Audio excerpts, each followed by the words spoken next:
Bill Hutton, coach of Archbishop Mitty, thanks for joining us. Thank you. Thanks for having us. You're welcome. Now, this is the first time that we've done anything like this. What are your thoughts? It must be good for the competition. I think it's a great idea to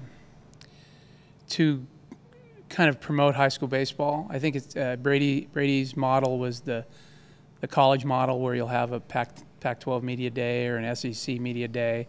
So I think it's a great idea, and for a first-year project, I think he's had a great results, and I think it'll get bigger and bigger every year. And I think it's also great to have the young players be able to talk to the media, and it's all practice for you. Yeah, it's definitely good. It's not my first interview, but it's definitely good practice. Excellent. All right, I want to get straight into it. What are your hopes for this season?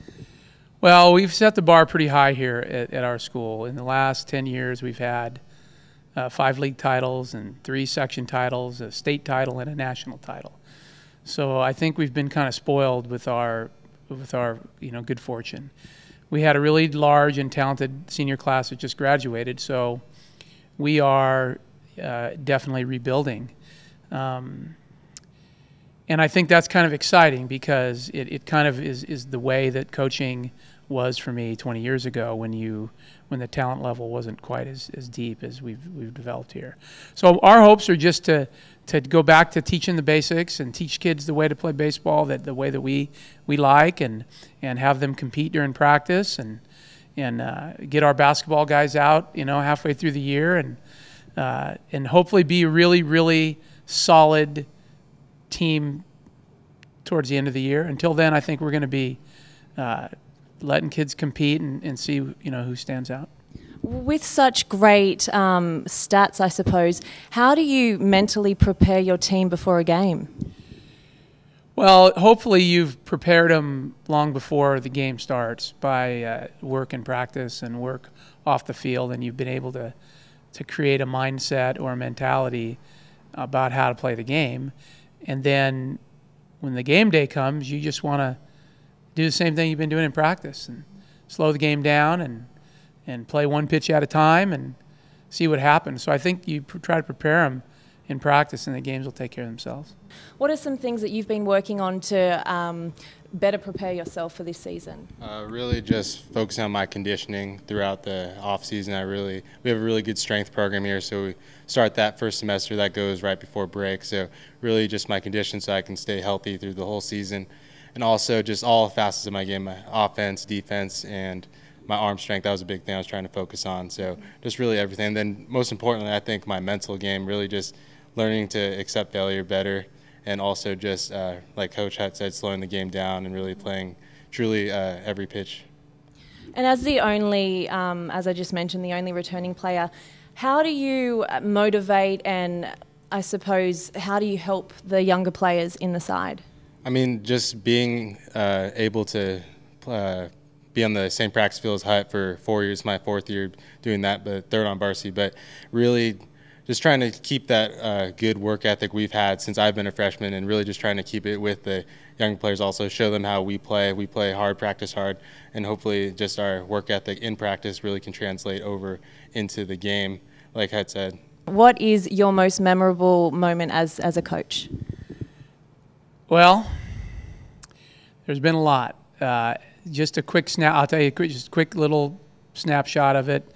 1997, we had a kid hit a grand slam in the CCS finals to ice the game. And then again in 2003, I was in the hospital facing heart surgery, and our team won the CCS playoffs. And then fast forward to 2005, we had a guy get a big hit in the semifinal game against Bellarmine to propel us into the finals.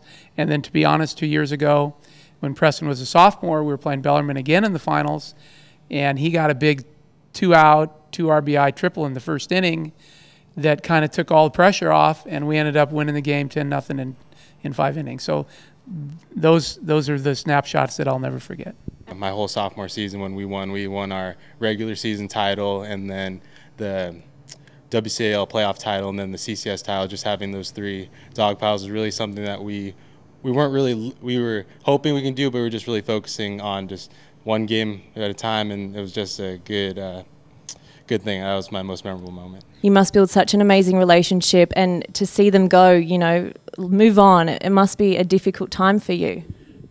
Yeah, I mean, we've had over 200 kids go on and play in college or professional ball since I've been here. This is my 30th year. And as I've gotten older, my relationship with the kids changes. When I was younger, I was, you know, sitting beside them at Stanford games and hooting and hollering and you know, joking with them at a different level. Now that I'm, you know, old enough to be their fathers, it's, you know, it's a responsibility that I take very seriously to be an adult that they can relate to, but, you know, that isn't holding the hammer over them like a dad or a mom would. So yeah, it's the relationships are the best thing, and to see kids and how much they can improve and how they can do things that they didn't think they can do, and then more importantly to see what they do when they leave. We actually have 2 or 3 kids trying out for our freshman team whose dads played for me, so that's kind of a full circle type deal. Absolutely. So I suppose a mentor forever. Yeah, absolutely. The memories are, yeah, it never goes away. Well, guys, thanks so much for your time, and the best of luck for the season. Thank you. Thanks for doing this, Shannon. We appreciate it. Thank you.